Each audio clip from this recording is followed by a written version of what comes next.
Devocional e Estudo Bíblico de Gênesis, capítulo 29. Jacó chega a Padã Arã. Jacó estava longe da terra prometida, mas havia uma promessa que havia sido feita sobre a vida dele, lá em Gênesis, capítulo de número 28, versículo 15, que Deus fala com Jacó: além disso, estarei com você e o protegerei aonde quer que você vá. Um dia trarei você de volta a essa terra. Não o deixarei enquanto não tiver terminado tudo que lhe prometi. Então, apesar dele estar longe, ele ainda tinha uma promessa sobre a vida dele, né? Que ele estaria ali na terra onde Deus havia prometido dar a ele. Então, Jacó seguiu viagem e, por fim, chegou à terra do leste. Viu um poço ao longe. E poços eram um lugar de aliança no passado. Todas as vezes que aparece poços aqui, ou é porque uma aliança está sendo quebrada, ou porque ela está sendo feita. Em toda a história da Bíblia. E junto ao poço, no campo, 3 rebanhos de ovelha, à espera de que lhes dessem água. Uma pedra pesada cobria a boca do poço. Era costume naquele lugar esperar todos os rebanhos chegassem para então remover a pedra e dar água aos animais. Depois, a pedra era recolocada lá na boca do poço. Então Jacó se aproximou dos pastores e perguntou: de onde vocês são, amigos? Somos de Arã, disseram eles. Conhecem um homem chamado Labão, neto de Naor? Perguntou Jacó. Sim, conhecemos, eles responderam. Ele vai bem? Perguntou Jacó. Sim, ele vai bem, disseram. Olha ali, lá vem Raquel, filha dele, com o rebanho. Jacó disse: ainda é dia claro, cedo demais para recolher os animais. Por que vocês não dão de beber às ovelhas para que elas possam voltar a pastar? Não podemos dar de beber aos animais enquanto não chegarem todos os rebanhos, responderam. Só então os pastores removem a pedra da boca do poço e damos de beber a todas as ovelhas. Jacó ainda conversava com eles quando Raquel chegou com o rebanho de seu pai, pois era pastora. Uma vez que Raquel era sua prima, filha de Labão, irmão de sua mãe, e as ovelhas pertenciam a seu tio Labão, Jacó foi até o poço, removeu a pedra que cobria e deu de beber ao rebanho de seu tio. E aqui a providência de Deus, a gente vê que ela é silenciosa. Ela move os acontecimentos para poder cumprir os desígnios e aquilo que Deus tem para nós. Enquanto Jacó estava no poço conversando com os pastores, chega Raquel.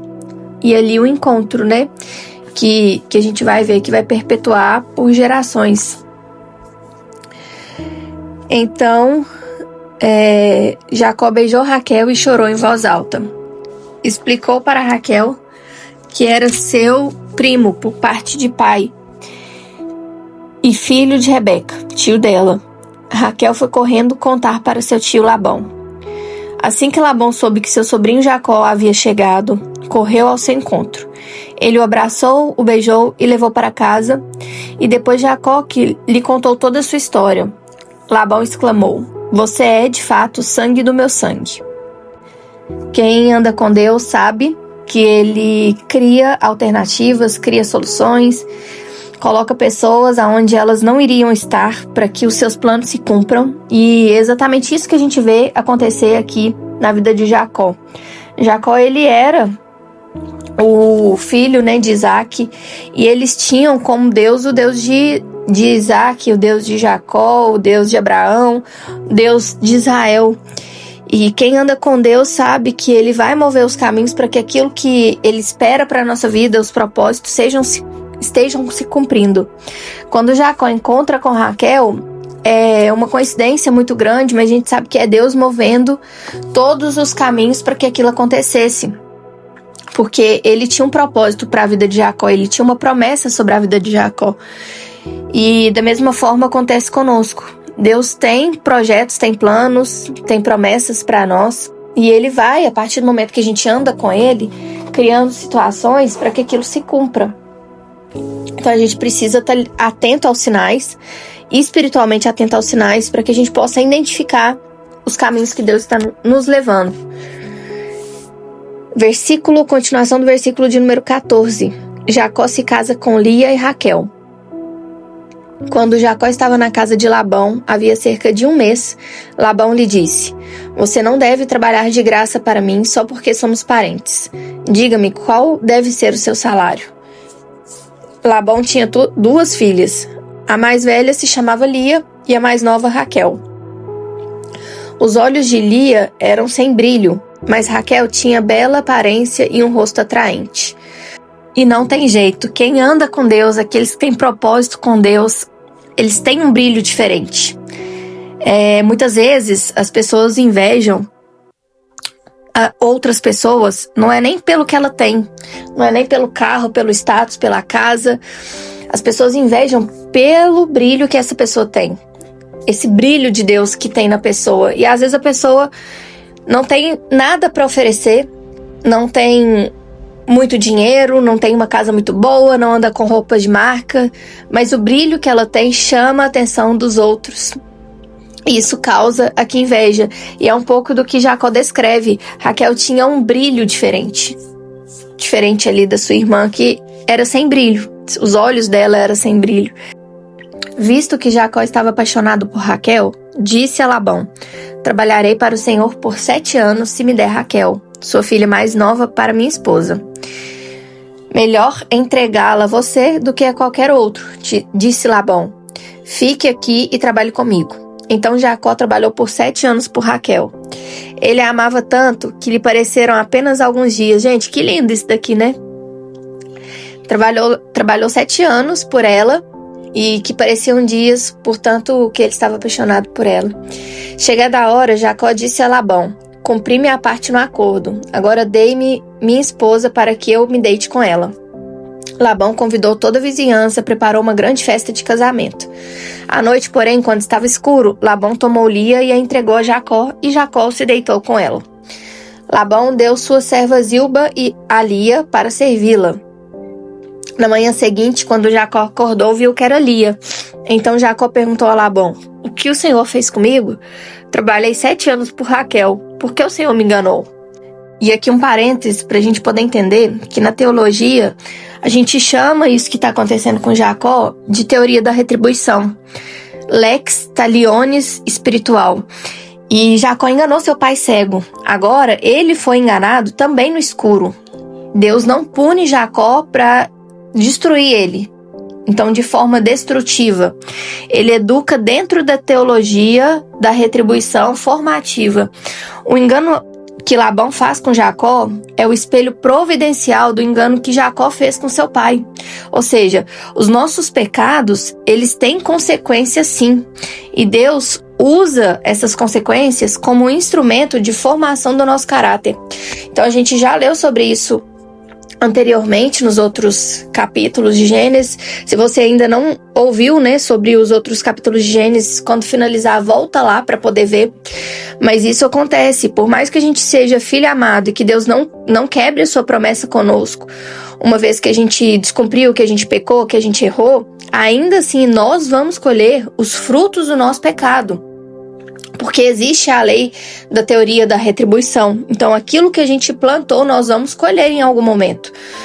Pode ser que demore um pouco, pode ser de forma rápida, mas é a teoria da retribuição e a gente vai ser corrigido por aquele pecado que a gente cometeu. Mesmo que a promessa de Deus ainda esteja sobre a nossa vida e se cumpra. A promessa, ela não exime o pecado que a gente cometeu. E ela também não faz com que aquele pecado não tenha consequências. Labão respondeu: Aqui não é costume casar a filha mais nova antes da mais velha.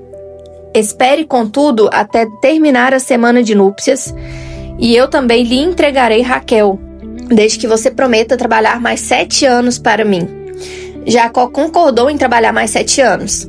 Uma semana depois de Jacó ter casado com Lia, Labão lhe entregou Raquel.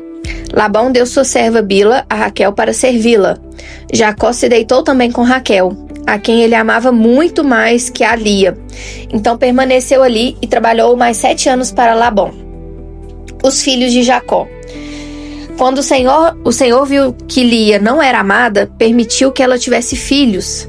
Raquel, porém, era estéril. E aqui a gente vê novamente acontecer, assim como foi com Abraão e Sara, assim como foi com Isaac e Rebeca. Aqui a gente vê acontecer na vida de Jacó e Raquel. Se por um lado, Abraão e Sara, eles agiram por impulsividade e aí descumpriram aquilo que Deus tinha proposto para a vida deles e anteciparam a vinda de um filho com a serva de Sara, por outro, Isaac e Rebeca, eles oraram a Deus para que pudessem ter filhos e Deus cumpriu assim esse mandamento e essa promessa que havia feito com Abraão na vida de Isaac e na vida de Rebeca também. E agora a gente vê acontecer novamente. Um ponto que é interessante a gente entender é que Lia ali, ela não tinha culpa pelo que seu pai fez, o que Labão fez. E ela também não tinha culpa por não ser amada pelo seu marido. Então, Deus, ele cuida das pessoas que são desprezadas também. E em termos teológicos, ele manifesta a sua glória sobre essas pessoas também. Mais pra frente, a gente vai ver que apesar de Raquel ser mais amada do que Lia, nós vamos ver que do quarto filho de Lia, que era Judá, é que vem a linhagem messiânica. Então a gente vê que Deus usa aqueles que não foram escolhidos aos olhos humanos, aqueles que não eram preferidos aos olhos humanos, para poder construir a sua promessa, para poder construir a descendência, aquilo que ele prometeu lá atrás sobre a vida dessas pessoas. Então, se você hoje é a pessoa que foi rejeitada, que não foi esperada, que não era a mais amada, tenha certeza que Deus tem planos grandes para sua vida e que Ele te escolhe, assim como fez com Lia também. Ele escolheu Lia e não Raquel, que era mais amada, para poder cumprir o seu projeto messiânico de trazer um salvador para o mundo. E a gente vai ver isso mais para frente também. Lia engravidou e deu à luz a um filho. Chamou-o de Ruben, pois disse: o Senhor viu minha infelicidade e agora meu marido me amará. Pouco tempo depois, Lia engravidou novamente e deu à luz a outro filho. Chamou-o de Simeão, pois disse: o Senhor ouviu que eu não era amada e me deu outro filho. Lia engravidou pela terceira vez e deu à luz a outro filho. Chamou-o de Levi, pois disse: certamente dessa vez meu marido terá afeição por mim, pois lhe dei 3 filhos. E aqui Deus, ele inverte os valores humanos, né? A amada pelo marido era estéril e a rejeitada pelo marido era fértil. A linhagem messiânica, ela não vem do amor romântico, mas ela vem da providência de Deus. Aqui a gente vê o início da construção das 12 tribos de Israel, que a gente vai ver sobre ela em boa parte aqui, final de Gênesis, e depois mais pra frente também a gente vai ver o desdobramento dela, né? Depois de Gênesis, lá em Êxodo também um pouco. Então, a gente vê aqui a construção das 12 tribos de Israel. A gente já viu aqui sobre Ruben, a gente já viu sobre Levi, que são os levitas. A gente já viu sobre Simeão também. E agora, no versículo de número 35, Lia engravidou mais uma vez e deu à luz a outro filho, chamou-o de Judá, pois disse: agora louvarei ao Senhor. Então parou de ter filhos. E Judá vem da linhagem, ele provém os próximos frutos, ele provém a linhagem messiânica, que a gente vai ver que pela genealogia, a gente vê Abraão, Isaac, Jacó, Judá e pra frente, lá na frente, a linhagem messiânica também. Que linda a leitura de hoje. A gente finaliza Gênesis, capítulo de número 29, e vamos orar para poder finalizar a leitura do nosso capítulo. E antes da oração, se você puder se inscrever no canal, compartilhar esse vídeo com mais pessoas. Se você gostou, deixa aqui embaixo também um joinha, só para mim ver que você tá gostando, que faz sentido para você. E para poder ajudar a palavra de Deus a chegar a mais pessoas. Todas as vezes que você curte, que você se inscreve aqui no canal, você ajuda a palavra de Deus a chegar a mais pessoas. E você consegue abençoar mais pessoas, porque o YouTube entende que esse vídeo faz sentido e ele entrega para mais pessoas. Gente, e no mundo onde que a gente tem visto, né, tanta disseminação de ódio, tanta fofoca, tanta maledicência, a gente promover a palavra de Deus e ajudar ela a chegar a mais pessoas, você está ajudando a obra também. Então, uma vez que você curte o vídeo e que você comenta aqui embaixo, o YouTube já entende que é um vídeo bacana e ele vai entregar para mais pessoas, então você está sendo também promotora da obra de Deus. Vamos orar para a gente poder finalizar a leitura de Gênesis, capítulo de número 29. Pai, muito obrigada pela tua leitura, pela tua palavra. Ela tem sido ensinamento profundo para nós. É um momento de intimidade. Não é uma comida leve, não é uma papinha, assim como Paulo diz. A gente está no momento de comer comida sólida. E a tua palavra tem sido sólida e profunda para o nosso conhecimento. A gente vê aqui em Gênesis capítulo de número 29 que os nossos pecados, eles têm sim consequências. Por mais que a gente não perca as promessas do Senhor para nós, por mais que a gente continue no caminho do Senhor, que a gente tenha ainda o seu amor, a gente vai colher os frutos dos nossos pecados, porque eles geram sim consequências na nossa vida.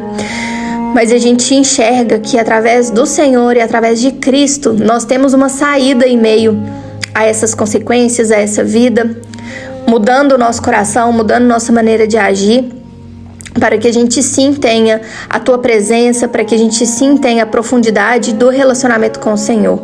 Obrigado pela tua palavra de hoje. O Senhor também nos fala que mesmo aqueles que não são amados pelas pessoas aqui na terra, aqueles que são rejeitados, aqueles que não são escolhidos, o Senhor tem grandes planos para eles.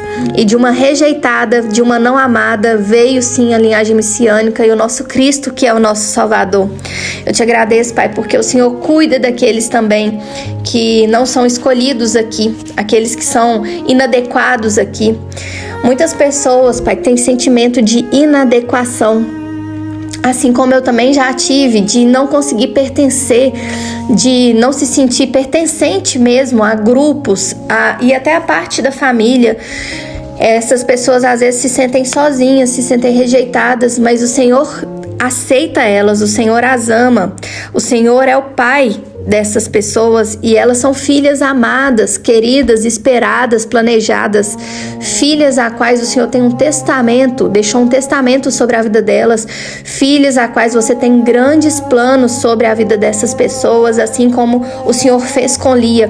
Faça também na nossa vida, que a desprezada, que a rejeitada, ela possa sorrir, ela possa se sentir amada pelo Pai que ela tem, que é o Senhor.